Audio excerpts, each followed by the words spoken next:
11 minutes and 11 seconds. That's all the time that's left in this world. In this VR cinematic experience, you get to see that story through the eyes of 6 main characters. You can stop time, rewind, fast forward, and you can move around to get different perspectives on the story and get different tidbits of information. Hi, I'm Fast Lawyer. Today we're going to do a review for 1111 VR, a cinematic experience released on the Steam store May 23rd, 2019 for the HTC Vive and the Oculus Rift.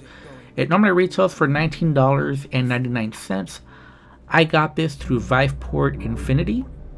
It was released by developer NBC Universal International Network, and 1111 has some of the highest production values in VR.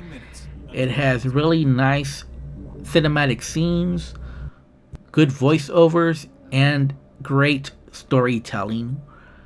11 minutes and 11 seconds isn't a whole lot of time to tell a story.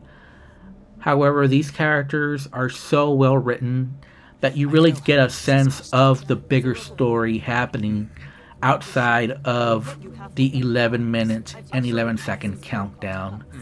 I really enjoyed all these different stories. You get different perspectives on what's going on.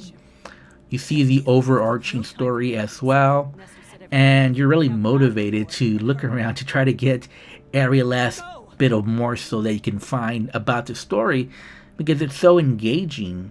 Obviously, with the end of the world scenario, it's easy to go over the top, but this story is grounded with well-written characters where you almost immediately sympathize with them and you want to find out more about their story and what's going to happen.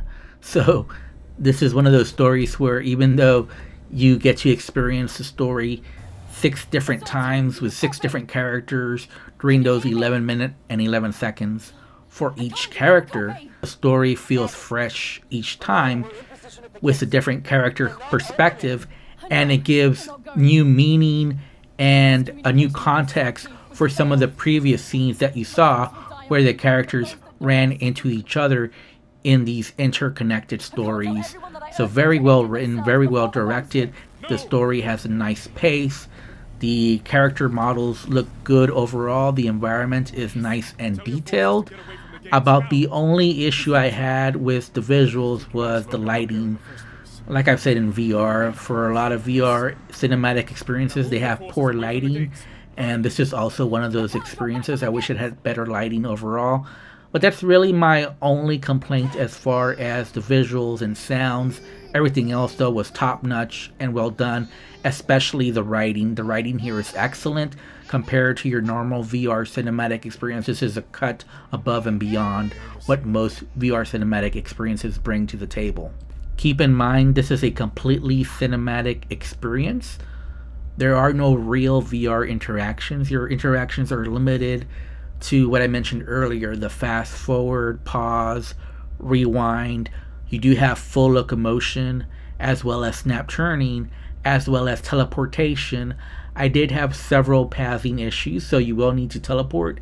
In any event, I do think the teleport here is better than the full locomotion because you can teleport to just about any spot that you want.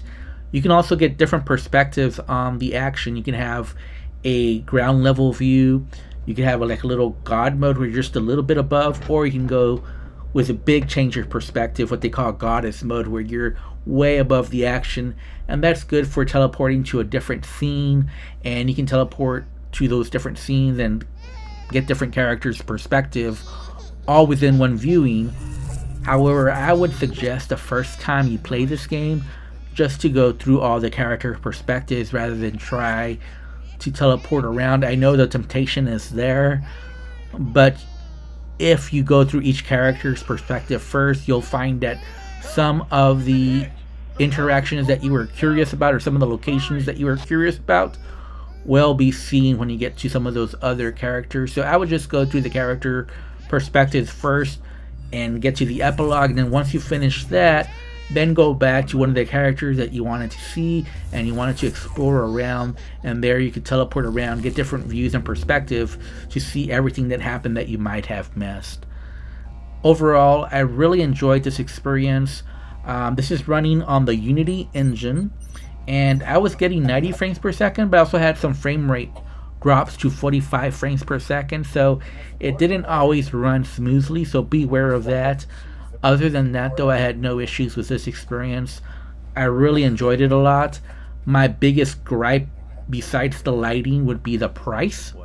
So 20 bucks is kind of expensive for what's basically about an hour experience, although if you really want to explore, this is easily an hour and a half or 2 hour experience if you really want to explore and try to find every bit of morsel from this experience. And I was motivated to do that, but I understand not everyone will be. This is one of the best VR cinematic experiences out there. So I'm going to rate this an 8 out of 10 despite the price. So I know the price is kind of high, but this is high production values, and this is a VR cinematic experience that you'll spend at least an hour on. I really enjoyed it. Just think of it like buying a DVD for a movie, and it is a good experience, well written, nice visuals, and I think VR brings something extra to this experience that you just couldn't find in normal 2D cinematic viewings. Anyways, I'm Fast Lawyer. Thanks for watching my review. If you liked it, don't forget to like, comment, subscribe, and have a wonderful day. Goodbye.